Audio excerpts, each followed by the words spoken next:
Hello प्यारे बच्चों, हम पढ़ रहे थे आव्यूह। और आव्यूह में हमने अभी तक जो पढ़ा है वो हम आखिर में जो हमने पढ़ा था वो पढ़ा था कि एक नंबर को एक किसी आव्यूह से गुना करेंगे तो किस तरीके से करेंगे। मतलब जिसको हम बोलते थे अदिश गुणन, या फिर क्या बोलते थे जिसको स्केलर मल्टीप्लिकेशन। चलिए तो अब आगे चलते हैं। हम पढ़ रहे थे आव्यूह का बीजगणित, मतलब अलजेब्रा ऑफ मैट्रिसेस। मतलब आप दो मैट्रिक्स को, दो आव्यूह को कैसे जोड़ सकते हैं, कैसे घटा सकते हैं। और हमने दो तीन बातें ही अभी इसमें पढ़ी है, जोड़ना पढ़ा है, घटाना पढ़ा है और किसी नंबर से गुना करना हमने सीखा है। चलिए जो नेक्स्ट है, इससे अगला वाला जो कॉन्सेप्ट है वो बहुत थोड़ा सा लेवल बढ़ जाएगा अभी, और बहुत इंपॉर्टेंट है, बहुत ज्यादा यूज होगा और आपको बहुत ध्यान से समझने वाला ये टॉपिक है। इसको पढ़ते हैं। इसको क्या बोलते हैं? नेक्स्ट टॉपिक को बोलते हैं दो अवयवों का गुणनफल।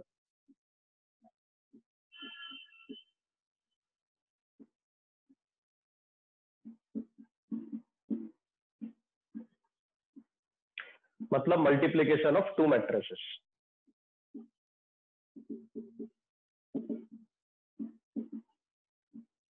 चलिए तो देखिए कैसे करते हैं दो मैट्रिक्स को मल्टीप्लाई, ये समझ लेते हैं।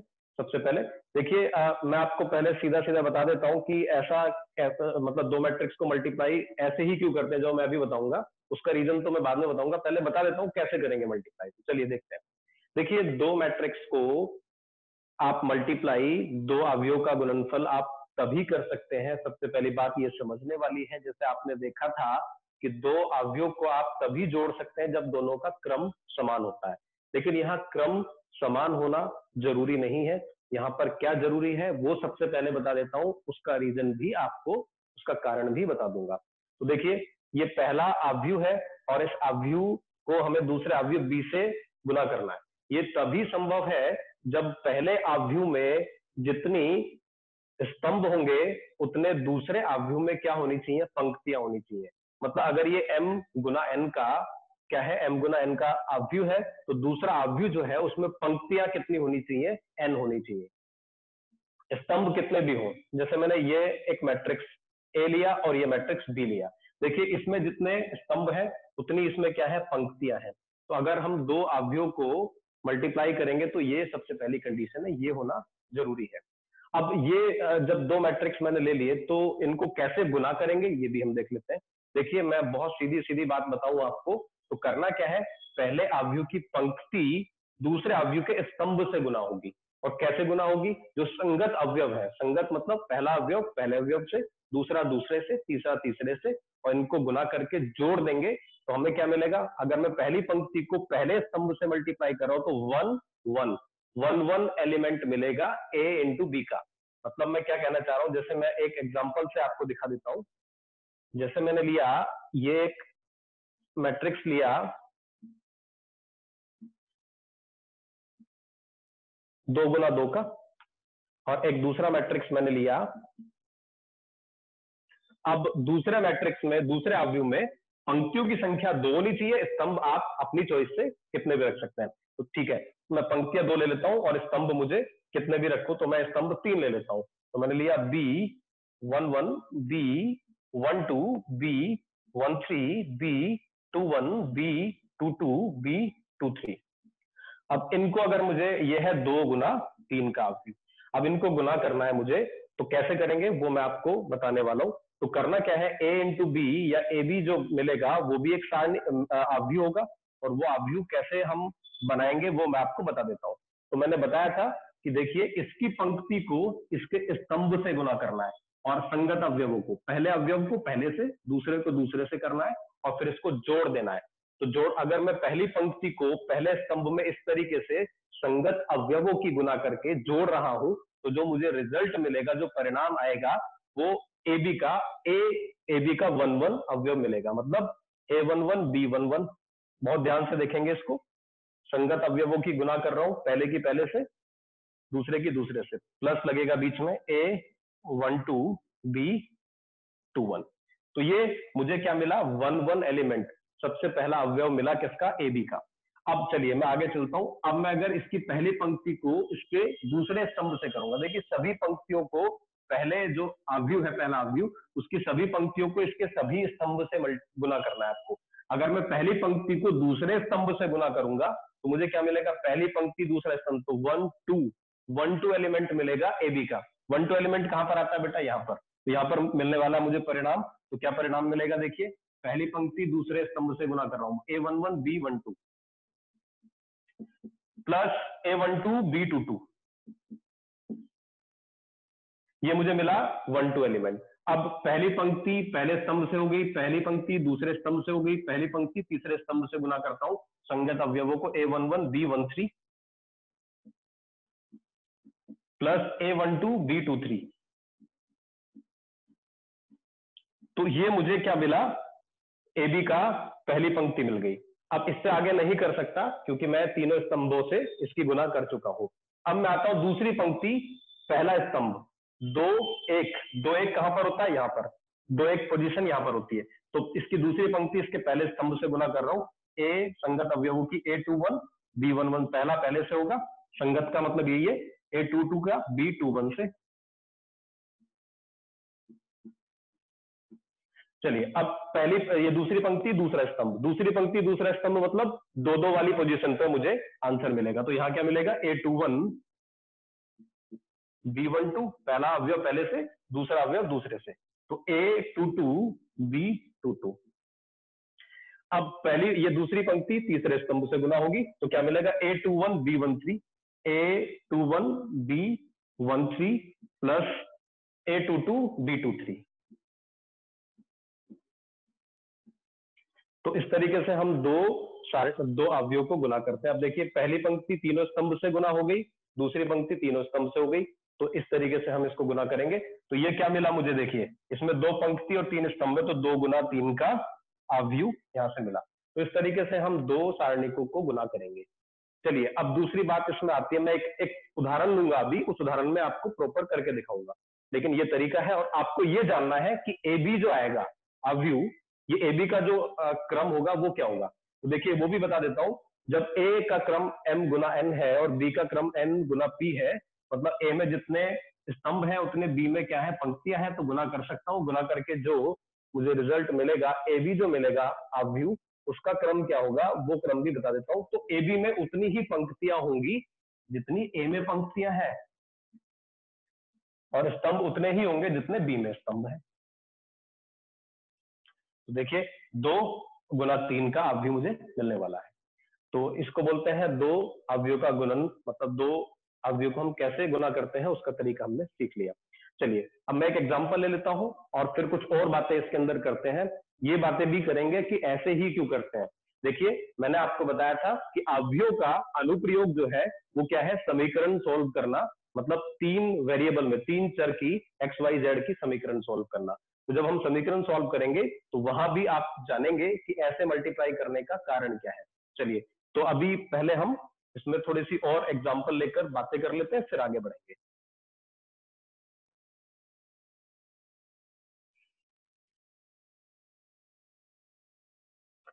तो अब यही उदाहरण जो मैंने लिया है, इसमें मैं ये जानना चाह रहा हूं क्या मैं b को a से मल्टीप्लाई कर सकता हूं, मतलब b पहला अवयव लूं और a दूसरा लूं। तो इसमें भी हमें वही देखना पड़ेगा कि b में जितनी स्तंभ है उतने a में क्या होनी चाहिए, पंक्तियां होनी चाहिए। तो इसको गुना करना संभव नहीं है, तो ये क्या होगा, पॉसिबल नहीं है, असंभव है। इसको हम ज्ञात नहीं कर सकते, क्यों, क्योंकि आप समझ रहे हैं, क्योंकि इसमें पहले की पंक्ति दूसरे के स्तंभ से गुना होगी। तो अगर मैं इसको देखता हूं तो 2 3 ये पहली पंक्ति बनेगी। अब मैं बी पहले ले रहा हूं तो इसकी पंक्ति लूंगा और इसका स्तंभ लूंगा, ये गुना इससे हो जाएगा, ये इससे हो जाएगा, ये किससे होगा, इसके लिए कोई अवयव यहाँ पर नहीं है, तो बी गुना ए करना यहाँ पर असंभव है। तो ये बात आपको सबसे पहले समझनी है कि जब 2 अवयव दिए होते हैं तो हम उसको कब गुना कर सकते हैं, ये वाली कंडीशन जानना जरूरी है। कैसे गुना करेंगे ये भी जानना जरूरी है, क्या क्रम आएगा ये याद रखना जरूरी है। और हमने एक रिजल्ट यहाँ से सबसे पहला हमें मिला कि यदि ए बी संभव है, ए इंटू बी संभव है अवयव को गुना करना इस तरीके से, तो बी ए जरूरी नहीं है संभव हो। पहला पॉइंट तो ये निकल के यहाँ पर आता है।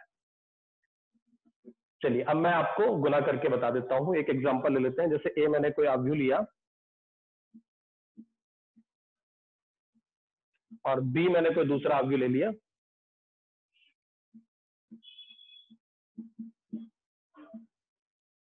इसमें दो स्तंभ, तो इसमें दो पंक्तियां होनी चाहिए। इसमें और भी ले सकते हो आप, एक और ले लेते हैं। ये है दो पंक्ति और चार स्तंभ का अवयव। चलिए इसको गुणा करते। तो सबसे पहले हम ये जान लेते हैं कि जो आएगा आंसर उसका क्रम क्या होगा। तो उसमें दो पंक्तियां होंगी, चार स्तंभ होंगे। कैसे करेंगे? पहली पंक्ति को पहले स्तंभ से, पहले अवयव को पहले अवयव से, दूसरे को दूसरे से, और क्या करेंगे? जोड़ देंगे फिर। तो 2 गुना 1 प्लस 3 गुना -1। अब मैं पहला वाला ऐसे करके दिखा रहा हूं, पहला अवयव, बाकी मैं डायरेक्ट लिखता हूं। देखिए दो, अब पहली पंक्ति दूसरा स्तंभ, तो 2 गुना 5 10 और 3 दूनी 6, तो 10 और 6 16। अगला क्या होगा? 2 गुना 7 14, 3 गुना 3 9, 14 और 9 23। अगला देखते हैं, ये पहली पंक्ति चौथा स्तंभ, तो कहां मिलेगा आंसर? 1 4 पर। तो क्या मिलेगा? 2 छिक्का 12 और 11 3 33, 33 और 12 45। अब अगले पंक्ति पर आ जाते हैं। दूसरी पंक्ति पहला स्तंभ, तो क्या होगा? 1 -4, तो -3। दूसरी पंक्ति दूसरा स्तंभ, तो 5 + 8 13। दूसरी पंक्ति तीसरा स्तंभ, तो 7 प्लस कितना? 4 से 12, तो 12 7 19। दूसरी पंक्ति चौथा स्तंभ, तो 6 + 44, तो कितना? 50। तो ये क्या मिला मुझे? ये कितना हो जाएगा? -1। इस तरीके से मैं ए बी ज्ञात करूंगा, दो अवयवों को इस तरीके से गुना करूंगा। तो ये बहुत आराम से आपको समझ में आ गया होगा। इसके बाद आगे चलते हैं। कैलकुलेशन मिस्टेक ना हो, प्लस माइनस की मिस्टेक ना हो, ये ध्यान रखना। सब कुछ आते हुए भी इसमें थोड़ा कैलकुलेशन की वजह से गड़बड़ हो सकती है। चलिए आगे चलते हैं।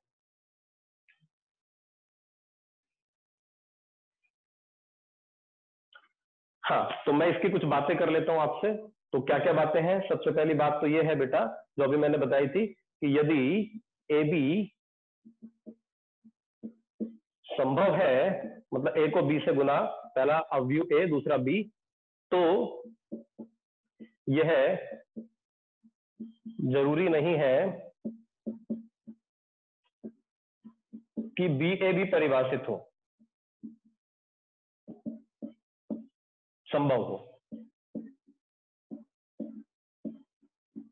सबसे पहली बात यह है। दूसरी बात क्या है? दूसरी बात बहुत ज्यादा इंपॉर्टेंट है बेटा, आप ये समझिए। पहली बात तो यही हो गई कि ए बी संभव है, तो जरूरी नहीं है बी ए संभव हो। अगर कहीं पर संभव है बी, तो हो सकता है उनका ए बी और बी ए का क्रम अलग अलग आए। देखिए जैसे ए मैंने लिया 2 गुना 3 का, और बी मैंने लिया 3 गुना 2 का। अब मैं इनको गुना करके जो ए बी मुझे मिलेगा, ए बी का क्रम क्या होगा? 2 गुना 2। चलिए अब मैं इसमें बी पहले रख रहा हूं। बी है 3 गुना 2, ए है 2 गुना 3। अब जो मुझे बी ए मैट्रिक्स मिलेगा, बी ए अवयव मिलेगा, वो होगा 3 गुना 3 का। तो इसका मतलब वही मैट्रिक्स थे, वही अवयव थे, उनमें मैंने ए बी भी ज्ञात कर लिया, बी ए भी यहां पर संभव है, लेकिन क्रम अलग अलग है। ये 2 गुना 2 का है, ये 3 गुना 3 का है। तो क्या ये इक्वल हो सकते हैं? नहीं। मैंने आपको बताया था पिछले लेक्चर में कि जब दो अवयव समान होते हैं, कब होते हैं समान? जब उनका क्रम भी समान हो, संगत अवयव भी समान हो। तो आप समझ गए रिजल्ट, कि जब ए भी संभव है, बी ए संभव है, तो क्रम विभिन्न हो सकता है।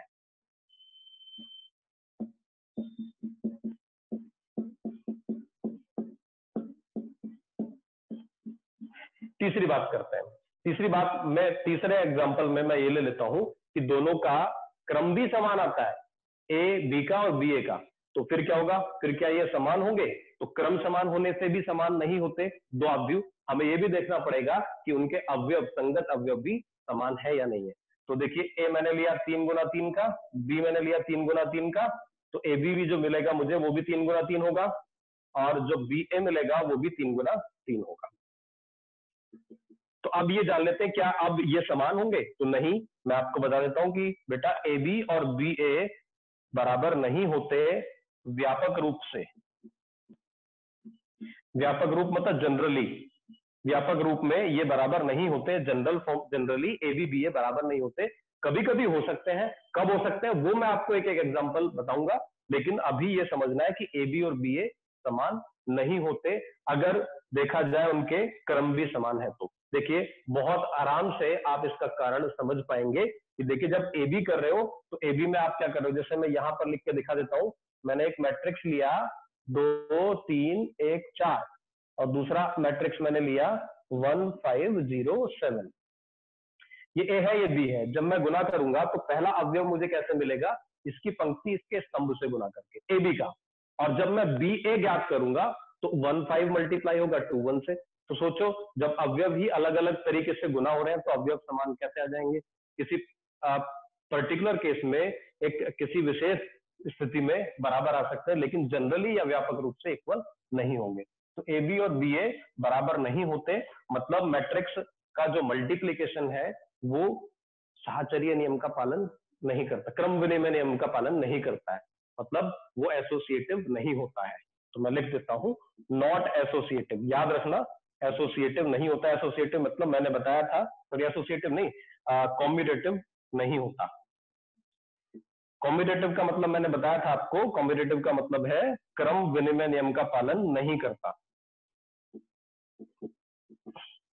ठीक है, क्रम विनिमय नियम का पालन नहीं करता, कर सकता है लेकिन कुछ विशेष परिस्थितियों में। तो विशेष परिस्थिति कौन सी हो सकती है वो भी देख लेते हैं, आगे बढ़ते हैं। अच्छा, वो विशेष स्थिति कौन सी होंगी उनको एक बार देखकर फिर आगे बढ़ेंगे अब इसमें। तो वो इस विशेष स्थिति में कुछ मैं आपको बता रहा हूं अभी, कुछ चीजें बाद में आएंगी। मतलब ये वो पर्टिकुलर विशेष रूप से आपको ध्यान रखने वाली बात है कि इनमें क्रम विनिमय नियम लगता है। चलिए, अब मैं किनमें लगता है उसको बताने से पहले एक बात और बता देता हूं कि अगर ए बी और सी तीनों क्या है, समान क्रम के वर्ग अवयव है, ये स्क्वायर मैट्रिक्स है और सबका क्रम समान है, जैसे 3 गुना 3 3 गुना 3 3 गुना 3। तो इसमें ये अगला रिजल्ट भी बहुत इंपॉर्टेंट है कि आप ए को बी से गुना करके जो आएगा आंसर उसको सी से गुना करो, या फिर ए को बाद में करना, बी और सी को पहले कर लो। तो क्या ये समान आएंगे, मतलब क्या ये साहचर्य नियम का पालन करता है? तो हाँ, बिल्कुल करता है। इसको आप याद रखना कि अगर ये समान क्रम के अवयव है तो ये हमेशा इक्वल आएगा, ए बी सी बराबर ए गुना बी सी। बस ध्यान रखना, वर्ग अवयव होने चाहिए, सबका क्रम समान होना चाहिए।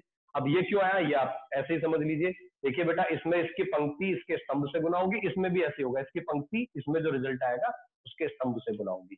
तो इसका मतलब इसका आंसर सेम आएगा। आप कोई भी दो अवयव लेकर, तीन अवयव लेकर देख लेंगे तो आपको दिख जाएगा कि ये समान आएंगे। तो ये वाली बात आपको याद रखनी है। चलिए, तो ये एक बेटा परिणाम है, एक रिजल्ट है, और रिजल्ट का मतलब क्या होता है, सभी समान क्रम के जो वर्ग अवयव उन पर ये लागू होगा। सभी, कोई से भी तीन अवयव आप लेंगे जिनका क्रम समान है और वो वर्ग अवयव है, तो ये हमेशा लगेगा। जब बेटा ये हमेशा लगेगा तो बहुत इंपॉर्टेंट इसी में एक चीज हम कर लेते हैं कि जब ये हमेशा होगा तो ए और बी और सी तीनों बराबर होंगे तब भी होगा। तो मैं तीनों को बराबर रख लेता हूं। तीनों को जैसे मैंने बराबर रखा तो क्या हो जाएगा, यहाँ से ए गुना ए, तो ए स्क्वायर इंटू ए, और इधर क्या हो जाएगा, ए गुना ए स्क्वायर।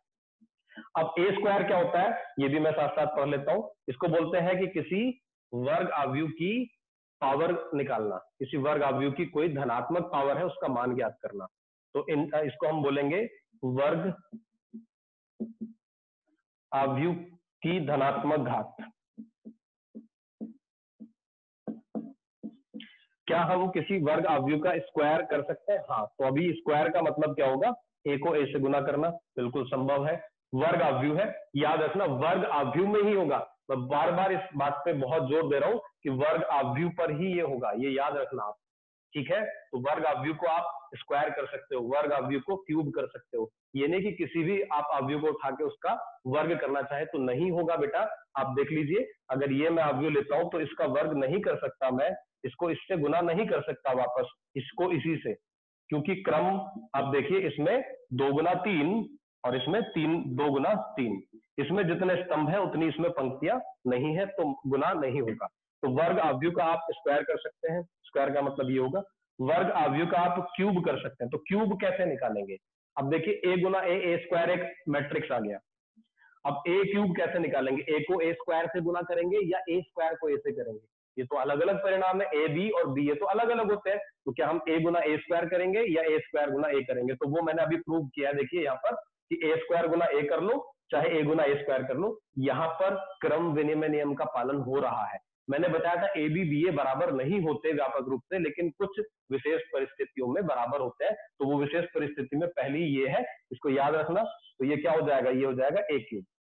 तो मैं ए क्यूब को ए स्क्वायर गुना ए लिखूंगा या फिर ए गुना ए स्क्वायर लिखूंगा, दोनों एक ही बात है, ए स्क्वायर गुना ए या ए गुना ए स्क्वायर।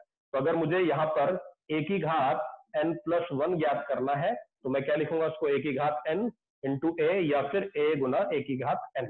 ये याद रखना, इसमें हम क्रम विनिमय नियम लगा सकते हैं, कोई दिक्कत नहीं आएगी। चलिए अगला परिणाम देखते हैं इसी में। अगला परिणाम क्या है, अगला परिणाम है कि आप किसी भी वर्ग आव्यूह को अगर आप उसी क्रम के इकाई आव्यूह से, आइडेंटिटी मैट्रिक्स बताया था आई, कल याद होगा, ऐसा आव्यूह जो वर्ग हो जिसके डायगोनल विकर्ण के अवयव क्या हो, 1 1 1 हो, उसको क्या बोलते हैं, इकाई आव्यूह। तो ए अगर वर्ग आव्यूह है और n गुना n क्रम का, तो ए को अगर मैं आई एन आप समझ गए होंगे, उसी क्रम का क्या, उसी क्रम का इकाई आव्यूह, इससे गुना करोगे तो आप किसी भी तरफ कर लो, ए गुना आई एन कर लो या आई एन गुना ए कर लो, समान आएगा। मैं दिखा देता हूं, जैसे मैंने 2 गुना 2 का ये मैट्रिक्स लिया और इसको मैं 1 0 0 1 इससे गुना कर रहा हूं, तो मैं ऐसे करूं या फिर मैं 1 0 0 1 पहले ले लूं और इस आव्यूह को बाद में लिख दूं, परिणाम समान आएगा। क्या आएगा देखिए, 2 + 0 तो 2 आएगा, यहाँ पर पहला अवयव क्या आएगा, 2 + 0 2। तो ये बिल्कुल इस क्रम विनिमय नियम का पालन करता है। तो एक केस आ गया एक्सेप्शनल और एक दूसरा ये एक्सेप्शनल केस आ गया कि आप अगर किसी वर्ग आव्यूह को किसी इकाई आव्यूह से, आइडेंटिटी मैट्रिक्स से उसी क्रम के गुना करोगे तो ये एक्सेप्शनल केस है कि जहां पर ए बी और बी ए का मान समान आता है। एक हो गया, 2 हो गया। तीसरा देखिए बेटा, याद रखना बहुत इंपॉर्टेंट बात है, फिर हम इसके प्रश्नों पर ही आएंगे कि हम कैसे इसको सॉल्व करते हैं। एक ये वाली बात इंपॉर्टेंट हो गई, एक ये हो गई, एक ये हो गई। एक तो क्या है, सबसे पहले मैं एक बार रिपीट कर देता हूं कि ए बी बराबर बी ए नहीं होता है, कभी कभी हो सकता है, ठीक है, जनरली व्यापक रूप में नहीं होता है। कुछ स्पेसिफिक केस होंगे, कुछ विशेष परिणाम, कुछ विशेष आव्यूह होंगे जहां पर हो सकता है, तो वो कौन से होंगे वो भी बताता हूँ। दूसरा, ये हमेशा साहचर्य नियम का पालन करता है। ए बी सी अगर 3 समान क्रम के वर्ग आव्यूह है तो ए इंटू बी करके तब सी से गुना कर लो या ए गुना बी सी कर लो, ये समान परिणाम देंगे, ठीक है। तो इसी में अगर मैं ये कोई भी 3 वर्ग आव्यूह है समान क्रम के, तो मैं तीनों को समान भी ले सकता हूँ। ए बी सी तीनों को बराबर ले लिया तो क्या हो जाएगा, ए गुना ए तो ए स्क्वायर गुना ए और ए गुना ए स्क्वायर, ये दोनों बराबर आएंगे। तो ये एक वो एक्सेप्शनल केस हो गया जब आप इनको बदल रहे हैं, किनको, दोनों आव्यूह को, और परिणाम बदल नहीं रहा है। ए बी बी ए, देखिए इसको इधर लिख दिया, ए स्क्वायर को इधर लिख दिया, परिणाम क्या आएगा दोनों का, ए क्यूब। ये ए क्यूब क्या है, ए क्यूब का मतलब ए स्क्वायर का मतलब ए इंटू ए क्यूब का मतलब ए इंटू ए इंटू ए को 3 बार गुना किया, 3 बार गुना कर लो या ए स्क्वायर इंटू ए कर लो या ए गुना ए स्क्वायर कर लो, ये समान ही रहेगा। या फिर n अगर है ए की पावर n+1 तो ऐसे लिख लेंगे। इसके अलावा जो दूसरा परिणाम है वो ये है कि ए को आप उसी क्रम के आइडेंटिटी मैट्रिक्स से गुना करेंगे, उसी क्रम के इकाई आव्यूह से गुना करेंगे, तो परिणाम क्या आएगा, दोनों तरफ से कर लो आप, समान आएगा, और वो कितना आएगा, वो ही आएगा। तो मैंने आपको जब पहली कक्षा ली थी तब भी मैंने आपको बताया था कि जो आई है वो किसका काम करेगा, जो इकाई आव्यूह है वो बिल्कुल वैसे ही काम करेगा बच्चों जैसे 1 करता है संख्याओं में। तो यहाँ पर क्या है, जैसे 1 को किसी से भी गुना करके 1 आता है, वैसे ही यहाँ पर आव्यूह में आप किसी भी आव्यूह को, वर्ग आव्यूह को, याद रखनी है बात, वर्ग आव्यूह को अगर किसी भी इकाई आव्यूह से गुना करोगे तो क्या आएगा, वही आएगा, वही वाला आव्यूह वापस आ जाएगा। चलिए देखिए अगला इसमें क्या है, अगला परिणाम भी बहुत इंपॉर्टेंट है, उसको समझ लीजिए। वो क्या है कि अगर आप कोई भी आव्यूह है, वर्ग आव्यूह है, इस वर्ग आव्यूह को अगर आप नल मैट्रिक्स, मैंने बताया था शून्य आव्यूह जिसके सारे अवयव शून्य होते हैं, से गुना करोगे, किसी भी तरफ कर लो, तो क्या आएगा आंसर, उसी क्रम के शून्य आव्यूह से गुना करोगे तो आंसर दोनों तरीके से शून्य सदिश ही मिलेगा उसी क्रम का। तो ये वाला इंपॉर्टेंट है, इसको भी याद रखना। ये ओ सिंबल किसके लिए होता है, ये होता है शून्य शून्य अवयव के लिए, मतलब जीरो नल मैट्रिक्स के लिए जिसके सारे अवयव सभी अवयव शून्य होते हैं। तो ये वाली भी बात आपको याद रखनी है। इसके अलावा और भी बहुत सारे केस होंगे जहां पर ए बी और बी ए समान आएगा, वो वाले केस हम धीरे धीरे आगे आते रहेंगे, उनको पढ़ते रहेंगे। चलिए अब हम आगे बढ़ते हैं, इसके पहले एक दो क्वेश्चंस कर लेते हैं, एक दो प्रश्न कर लेते हैं, फिर आगे बढ़ेंगे। दो अवयव के गुणनफल पर एक दो प्रश्न करते हैं। चलिए देखिए क्या है प्रश्न।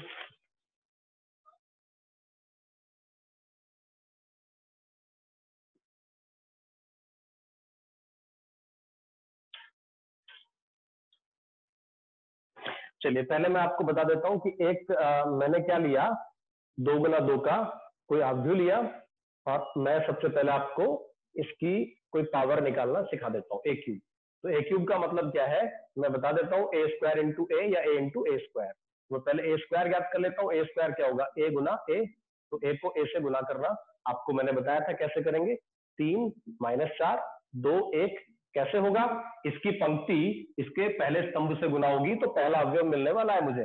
अब मैं इसको डायरेक्ट कर रहा हूं, देखिए 3 3 9 और माइनस 8 तो कितना मिलेगा 1।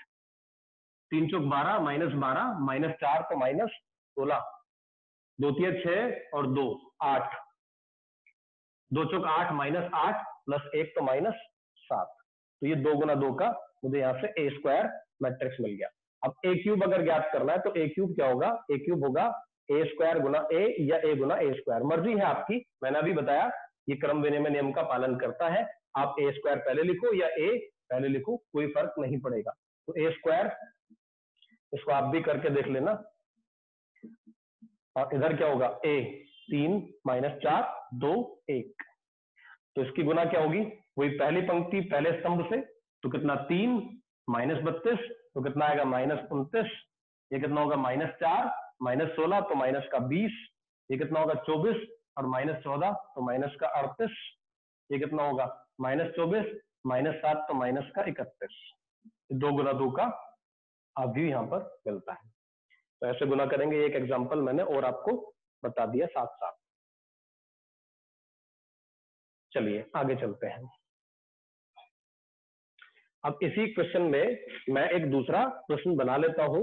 एक तो मुझे ए क्यूब ज्ञात करना था, दूसरा मैं क्या कर लेता हूं, ए क्यूब। अच्छा, इसको पढ़ाने से, इसको क्वेश्चन कराने से पहले एक मैं बहुत छोटी सी बात आपसे यहीं पर शेयर कर देता हूं। देखिए एक छोटा सा टॉपिक है जिसको क्या बोलते हैं, जिसको बोलते हैं अवयव का बहुपद।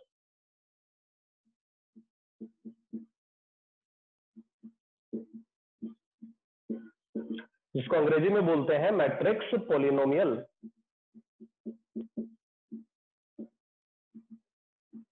ये अवयव बहुपद या मैट्रिक्स पॉलिनोमियल क्या होता है, देखिए आप समझिए, जैसे आप कोई बहुपद लिखते हैं तो बहुपद में क्या होता है, एक्स कोई वेरिएबल होता है, उस वेरिएबल की आप उस वेरिएबल की कोई भी पॉजिटिव पावर्स लेकर जो बनाते हैं व्यंजक, उसको क्या बोलते हैं बहुपद। जैसे मैंने लिखा x cube plus 3x square minus 4x plus 7, तो इसको मैं क्या बोलूंगा, ये क्या है, ये x का बहुपद है, x का पॉलिनोमियल है। अब बात है कि ये वो क्या लिखा हुआ है, अवयव बहुपद मतलब मैट्रिक्स पॉलिनोमियल। मतलब अब आपको जैसे x का बहुपद है ऐसे ही किसी अवयव का बहुपद लिखना है, तो वो कैसे लिखेंगे उसको आप समझ लीजिए बहुत ध्यान से। देखिए बेटा मैं आपको बता देता हूं यहां पर, जैसे अगर ये कोई बहुपद है x का,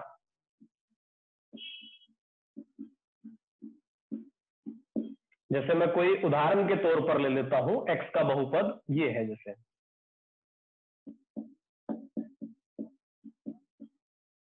ये x का बहुपद है, तो ये अगर x का बहुपद है और a कोई वर्ग अवयव है, a कोई वर्ग अवयव है, अगर ये x का बहुपद है और a कोई वर्ग अवयव है, तो अगर मैं x के स्थान पर कोई वर्ग अवयव रख दूं, जहां जहां x है वहां पर वर्ग अवयव रख दूं, और जो अचर पद है, जो कांस्टेंट टर्म है यहां पर जैसे 2, उसको 2 गुना उसी क्रम के इकाई अवयव से गुना करके लिख दूं, तो जो मुझे मिलेगा उसको क्या बोलूंगा मैं, मैट्रिक्स पॉलिनोमियल या अवयव बहुपद। देखिए मैं क्या कहना चाह रहा हूं, बस मुझे क्या करना है, एक्स की जगह ए रखना है अवयव। तो क्या होगा, 3a³ प्लस ए स्क्वायर माइनस 7a प्लस 2 क्या, आई। आई किस, आई मतलब आप समझ गए, इकाई अवयव किस क्रम का, उसी क्रम का जिसका वो मैट्रिक्स है। तो इसको हम क्या बोलते हैं, इसको बोलेंगे हम मैट्रिक्स पॉलिनोमियल। अगर हम ऐसा करते हैं तो जो परिणाम आता है उस परिणाम को हम क्या बोलते हैं, मैट्रिक्स पॉलिनोमियल या अवयव का बहुपद। अच्छे से समझ लीजिए, देखिए ये अवयव बनेगा, ये भी अवयव बनेगा, ये भी अवयव, तो ये भी अवयव होना चाहिए, इसलिए मैंने 2 को इससे गुना किया, इकाई अवयव से, तो इसको बोलते हैं हम मैट्रिक्स पॉलिनोमियल। तो P1 बराबर क्या हो जाएगा, हो जाएगा अवयव बहुपद।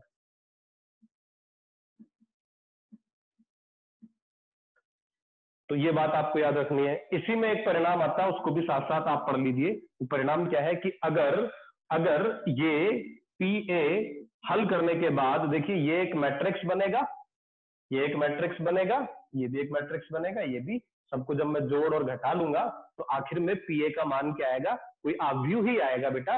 और बच्चों अगर वो अवयव 0 आ जाता है, वो अवयव अगर नल मैट्रिक्स या जीरो मैट्रिक्स बन जाता है, ऐसा बन जाता है यदि किसी बहुपद में x के स्थान पर अगर कोई अवयव रख दूं और वो शून्य अवयव के बराबर बन जाता है, तो हम क्या बोलेंगे, ये हम बचपन से पढ़ते आ रहे हैं कि अगर x के स्थान पर कोई संख्या रखने पर उसका उत्तर बहुपद का 0 आता है, तो हम बोलते हैं कि x जो रखा है वो उस बहुपद का एक मूल है, रूट है।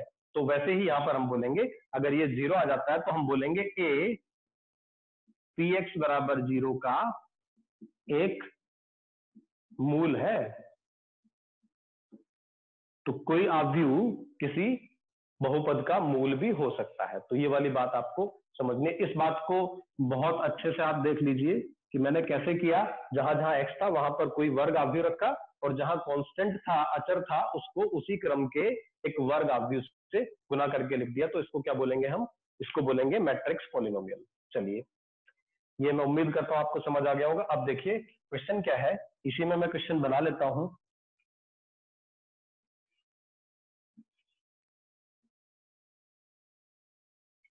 क्वेश्चन ये है कि पहला पार्ट तो मैंने ये बता दिया, दूसरा इसमें पूछ रहे हैं कि a³ माइनस ए स्क्वायर प्लस 2a प्लस आई का मान ज्ञात कीजिए।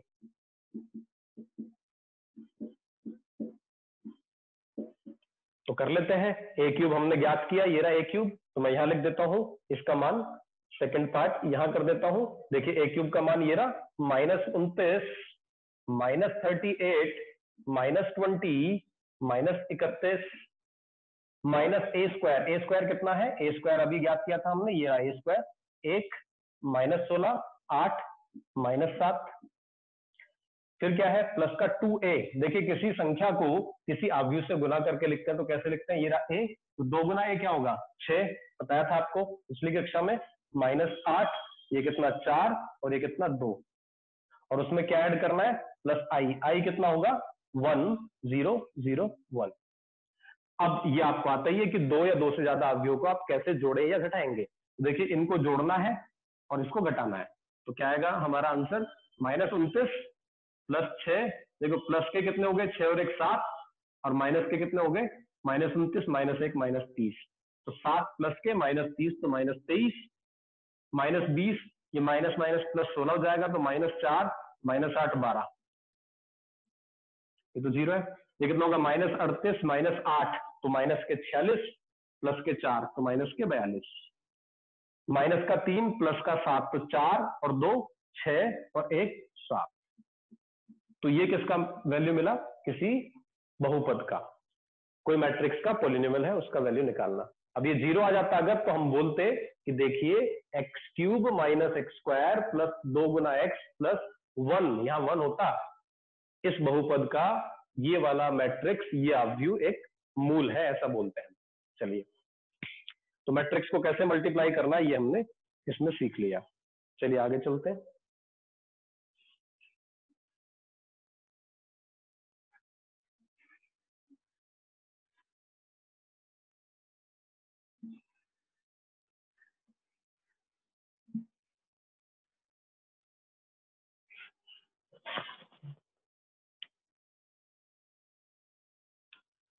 चलिए एक प्रश्न और ले लेते हैं, फिर उसके बाद हम दूसरे अगले वाले कॉन्सेप्ट पर चलेंगे।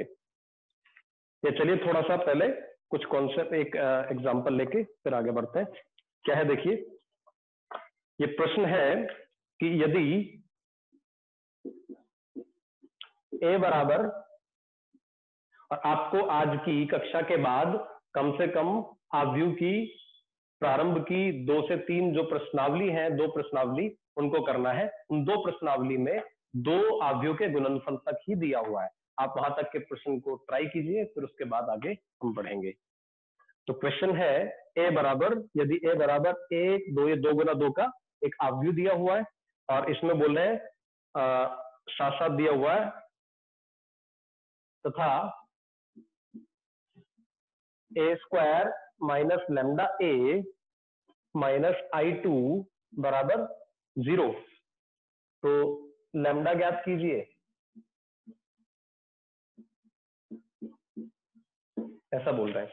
तो एक बार और गुना का एक क्वेश्चन ले लेते हैं, फिर हम आगे बढ़ेंगे। तो देखिए इसमें क्या बोल रहा है कि इसको इसमें रखने के बाद ए को लैम्डा का मान ज्ञात कीजिए। तो ए स्क्वायर, मैं साथ साथ ही कर रहा हूं। देखिए ए स्क्वायर का मतलब क्या होगा, 1 2 2 3 गुना 1 2 2 3, ये ए स्क्वायर है, माइनस लैम्डा ए क्या होगा, लैम्डा ए 1 2 2 3 माइनस I2 क्या होगा 1 0 0 1, और ये किसके बराबर है 0। अब देखिए ये 2 गुना 2, ये 2 गुना 2, ये 2 गुना 2, तो आंसर भी क्या आएगा 2 गुना 2। ये 0 नहीं है, ये एक तरीके से नल मैट्रिक्स है, याद रखना आप, ओ है ये नल मैट्रिक्स। क्योंकि एक मैट्रिक्स, एक आव्यूह किसी आव्यूह के ही बराबर हो सकता है, किसी संख्या के बराबर नहीं होगा। तो यहाँ पर क्या होगा, ये नल, तो 0 0 0 0। तो हल कर लेते हैं इसको। तो पहले गुना करते हैं। गुना कैसे होगा, 1 प्लस 4 तो 5, 2 प्लस 6 तो कितना 8, 2 एकम 2 प्लस 3 दूनी 6 तो 8, 2 दूनी 4 3 तिया 9, 9 4 13, माइनस ये कितना होगा, लैम्डा से किसी संख्या से गुना करूंगा तो लैम्डा 2 लैम्डा 2 लैम्डा 3 लैम्डा, ये कितना होगा 1 0 0 1 बराबर क्या होगा 0 0 0 0। तो ये होगा। यहां से अब इसको सॉल्व करते हैं तो क्या बनता है, देखिए ये सब्ट्रैक्ट होंगे तो 5 माइनस 1 तो 4 माइनस लैम्डा, ये कितना होगा 8 माइनस 2 लैम्डा, ये क्या होगा 8 माइनस 2 लैम्डा, और ये कितना होगा 13 माइनस 1, इसको मत भूलना, 12 माइनस 3 लैम्डा, और ये किसका समान है 0 0 0 0। अब मैं इसको इसके बराबर रखूंगा, इसको इसके बराबर, इसको इसके बराबर, इसको इसके बराबर। अगर सभी से लैम्डा का समान उत्तर आया तो हम बोलेंगे कि लैम्डा ये होगा, और नहीं आया तो हम बोलेंगे कि कोई लैम्डा नहीं है वास्तविक संख्या जो इसको संतुष्ट करे।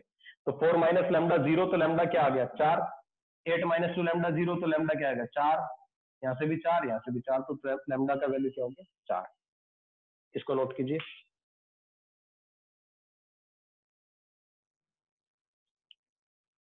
इसको करने के बाद हम आगे आते हैं इसमें।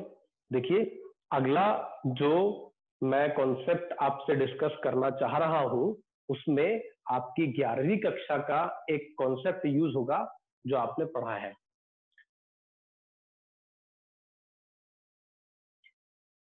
इसको नोट कर लेंगे आप। तो उसके बाद देखिए 11वीं कक्षा में आपने पढ़ा था गणितीय आगमन सिद्धांत, प्रिंसिपल ऑफ मैथमेटिकल इंडक्शन, गणितीय आगमन सिद्धांत।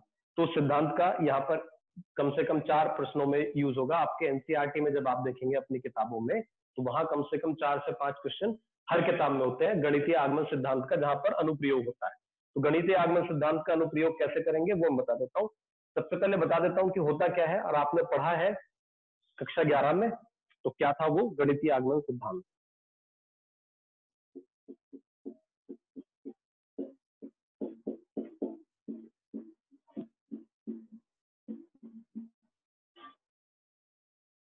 इंडक्शन बोलते हैं, मैथमेटिकल इंडक्शन। देखिए ये क्या था, मैं आपको याद दिला देता हूं। देखिए बेटा, आपने पढ़ा था कि अगर कोई स्टेटमेंट, कोई फॉर्मूला, कोई सूत्र जो है वो n मतलब सभी प्राकृतिक संख्याओं के लिए सत्य होता है अगर वो 2 बातें संतुष्ट करे। गणितीय आगमन सिद्धांत ये था कि अगर ये कोई क्या है, कोई स्टेटमेंट या कोई फॉर्मूला सूत्र है ये सभी प्राकृतिक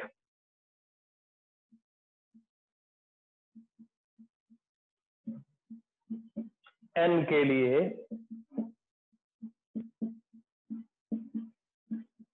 सत्य होगा यदि ये सभी के लिए सत्य होगा। जैसे मैं लिख देता हूं, अगर कोई आपसे बोले कि 1 + 2 + 3 n प्राकृतिक संख्याओं का योगफल ये होता है, तो सभी बच्चे जानते हैं कि ये होता है। लेकिन ये आपको प्रूफ करना है, ये आपको दर्शाना है कि ये क्यों होता है, क्या ये सही है या गलत है। तो इसके लिए गणितीय आगमन सिद्धांत होता है। ये क्या है कि देखिए, आप n के स्थान पर कोई भी प्राकृतिक संख्या रखो, ये फॉर्मूला सही है या गलत है, इसको चेक करना गणितीय आगमन सिद्धांत से।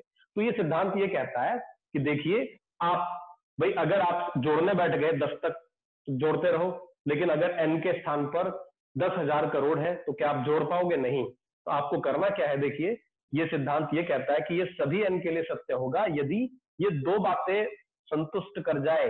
दो बातें क्या? कि ये 1 के लिए सत्य हो जाए, मतलब n बराबर 1 के लिए जो दिया गया कथन है वो सत्य हो जाए,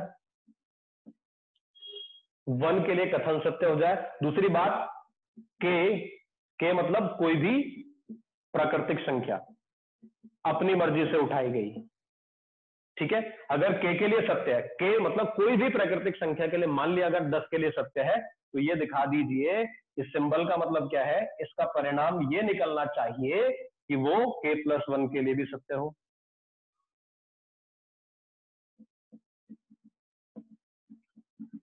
तो आप, इसका मतलब क्या है, 1 के लिए आपने दिखा दिया कि 1 के लिए ट्रू है, और फिर आपने दिखा दिया कि अगर 1 के लिए ट्रू है तो 2 के लिए भी है, 1 है तो 2 भी है, 2 हो गया। अब 2 है तो 3 के लिए भी हो गया, 3 रखा के की जगह तो 3 है तो 4 के लिए भी हो गया, क्योंकि के तो कोई मैंने कोई विशेष नंबर नहीं लिया, के तो सभी संख्याओं को दर्शाएगा। तो अगर कोई कथन किसी सभी प्राकृतिक संख्याओं के लिए सत्य दर्शाना है आपको, तो 11वीं में आपने पढ़ा था कि आप उसको 1 के लिए सत्य दर्शा दो और के लिए आप मानो कि के लिए है, और ये दिखा दो कि अगर के लिए है तो k+1 के लिए भी होगा। तो ये क्या है, गणितीय आगमन सिद्धांत। इस पर आधारित जो प्रश्न है वो किस तरह का होगा आप व्यू में, वो मैं आपको बताने जा रहा हूं।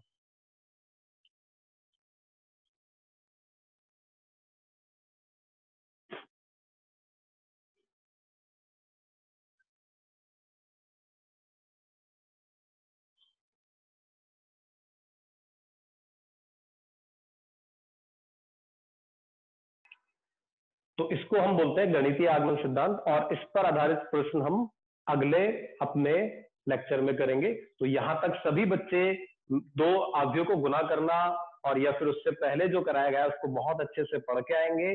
फिर आगे हम स्टार्ट करेंगे गणितीय आगमन सिद्धांत का अनुप्रयोग, और उसके बाद अवयव में आगे बढ़ जाएंगे, जहां हम बहुत अलग अलग तरह के अवयव और पढ़ेंगे, और भी बहुत सारे अभी हम एप्लीकेशन पढ़ेंगे। ठीक है, तो आज का अध्याय बेटा यही समाप्त करते हैं।